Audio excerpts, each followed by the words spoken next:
Assalamualaikum warahmatullahi wabarakatuh. Bismillah, alhamdulillah, wassalatu wassalamu ala rasulillah. Surat Al-Baqarah ayat ke-115. A'udzubillahi minasyaitonir rajim.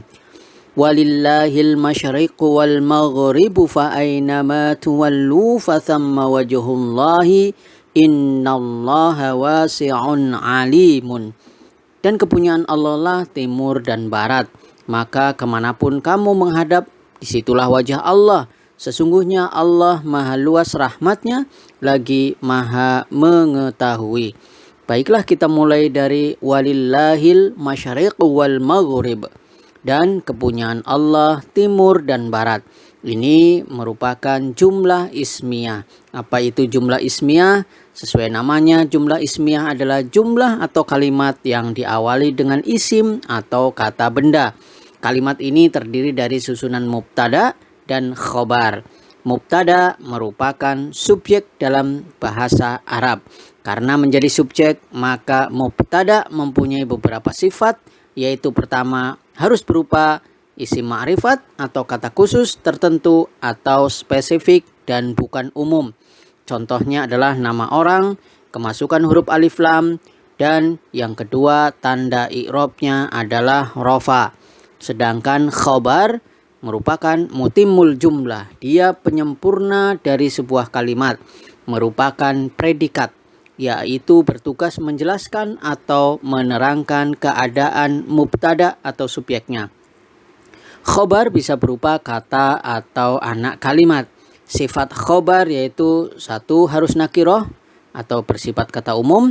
Kedua, khobar juga mempunyai tanda i'rab, rofa atau marfu. Mubtada dan khobar harus mempunyai sifat yang sama. Ketika mubtadanya mudzakkar, maka khobar juga harus mudzakkar. Antara mubtada dan khobar juga harus sama-sama mufrad, tasniyah atau jamak. Nah, kembali kepada walillahil masyriq wal maghrib. Kita perhatikan biasanya mubtada berada di awal jumlah ismiyah. Tetapi mubtada bisa berada di tengah atau di belakang dalam keadaan tertentu. Biasanya mubtada ini berstatus sebagai isim nakiroh, berada setelah huruf istifham, atau berada setelah syibhul jumlah, dzaraf, kata keterangan, atau susunan jar majrur. Mubtada yang berada di belakang disebut dengan mubtada muakhar, dan khobar yang di awal kalimat disebut dengan khobar muqaddam. Maka terlihat di sini walillahi di ayat ini merupakan syibhul jumlah. Baiklah, mari kita bahas satu persatu dari mulai walillahi. Diterjemahkan dan kepunyaan Allah. Wa di sini adalah wawu istinafiyah, menunjukkan bahwa ini sebuah awalan kalimat yang baru. Sedangkan lillahi merupakan susunan jar majrur, terdiri dari li dan Allahi. Li ini artinya untuk atau kepunyaan, dan Allahi merupakan lafdzul jalalah. Lillahi ini tentu saja ta'aluk, dia memiliki keterkaitan makna dengan khobar yang dihilangkan, atau bahasa singkatnya lillahi ini merupakan susunan jar majrur yang berada di awal kalimat, maka dia bisa disebut sebagai khobar muqaddam, khobar yang posisinya diawalkan. Berikutnya adalah al-masyriqu. Al-masyriqu ini sebagai mubtada muakhar. Dia adalah awalan yang posisinya diakhirkan setelah khobar, sehingga disebut mubtada muakhar. Al-masyriqu ini masuk sebagai marfu'atul asma karena posisinya dia sebagai mubtada, dan tanda rofanya adalah harokat dhammah di bagian akhirnya.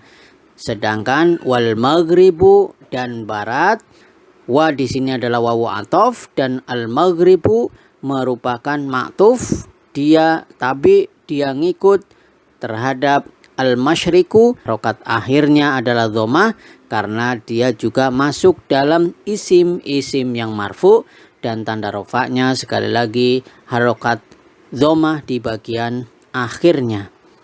Berikutnya adalah kalimat fa ainama tuwallu fathamma wajhullah. Ini juga sama, merupakan jumlah ismiyah. Maka kemanapun kamu menghadap, disitulah wajah Allah. Ini ada sebuah jumlah syarat dan juga jawab syarat. Bagaimana penjelasannya masing-masing? Mari kita bahas dari fa'ainama. Fa'ainama maka kemanapun. Fa di sini adalah fa istiqnafiyah yang menunjukkan sebagai awalan kalimat yang baru. Ainama tentu saja kita ingat ini adalah isim syarat. Dia menjazmkan.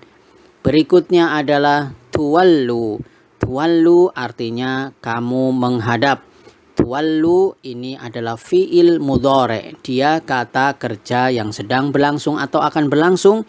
Terlihat di situ ada huruf mudhara'ah di awal kalimat berupa ta di sana. Sekali lagi karena dia didahului dengan ainama, maka dia majzum. Tanda jazmnya adalah hadfun nun dengan hilangnya nun di bagian yang akhir yang awalnya tuwalluna, maka kemudian majzum, dia jazm karena diawali oleh ainama, fa ainama tuwallu. Tuwallu ini adalah fi'il syarat. Fi'il syarat sehingga dia jazm. Dan wawu di situ menunjukkan fa'il atau pelakunya adalah jamak. Kalau kita perhatikan, maka tuwallu merupakan fi'il mudhari yang majzum. Maka kalau kita tasrif secara istilahi dari kata walla yuwalli tauliyatan muwallin muwallan walli la tuwalli. Kemudian ketika kita mentasrif secara lughawi dari huwa huma hum, hiya huma hunna, anta antuma antum, anti antuma antunna, ana nahnu. Bagaimana penjelasannya dari kata yuwalli yuwalliyani yuwalluna, tuwalli tuwalliyani tuwallina, tuwalli tuwalliyani tuwalluna, tuwallina tuwalliyani tuwallina, uwalli nuwalli. Berikutnya adalah fathamma. Fathamma diterjemahkan maka disitulah.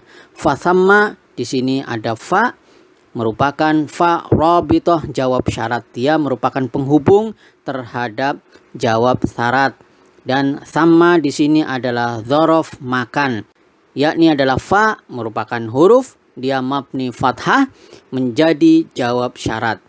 Jumlah setelah fa mahalnya adalah jazm menjadi jawab syarat apabila ada syarat berupa amil yang menjazmkan dan tidak memiliki mahal i'rab apabila ada syarat tidak berupa amil yang menjazmkan.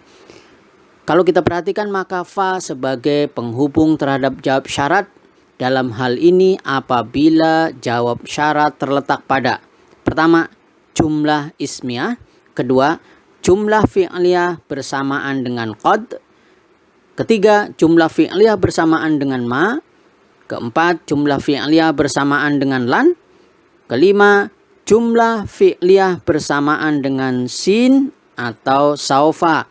Berikutnya jumlah yang dimulai dengan rubba, jumlah yang dimulai dengan ka'annama, jumlah yang dimulai dengan adat syarat, jumlah fi'liyah dan fi'ilnya berupa isim jamid.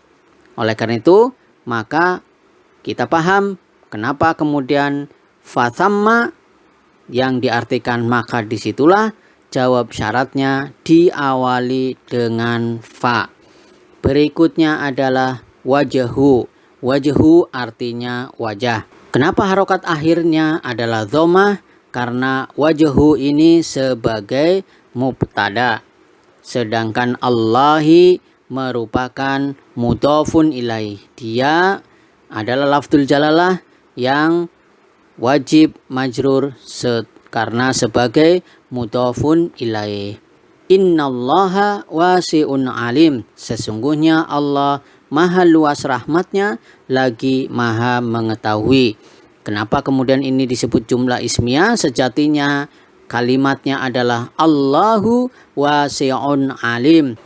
kemudian dimasuki oleh inna yang kemudian merubah susunan jumlah ismiyah itu. Allahu yang awalnya adalah mubtada, ketika dimasuki inna maka menjadi isimnya inna. Sedangkan wasi'un yang awalnya adalah merupakan khobar, maka kemudian berubah menjadi khobarnya inna. Kita paham bahwa amalan inna dan saudara-saudaranya adalah dia menasobkan isimnya dan merofakan khobarnya. Sehingga yang awalnya Allahu wasi'un alimun menjadi innallaha wasi'un alim. Bagaimana penjelasannya? Inna tentu saja dia merupakan amil nasih, amil-amil yang merusak, sedangkan Allah merupakan lafdzul jalalah yang menjadi isimnya inna. Kemudian wasi'un menjadi khobarnya inna, dan juga alimun menjadi khobarnya inna yang kedua. Maka secara ringkas bisa kita terjemahkan walillahil masyariq wal maghrib, dan kepunyaan Allah lah timur dan barat. Fa aynama tuwallu fa thamma wajhullahi, maka kemanapun kamu menghadap disitulah wajah Allah. Innallaha wasi'un alimun, sesungguhnya Allah maha luas rahmatnya lagi maha mengetahui. Demikian yang bisa sampaikan. Subhanakallahumma wa bihamdika asyhadu an la ilaha illa anta wastaghfiruka wa atubu ilaik. Wassalamu alaikum warahmatullahi wabarakatuh.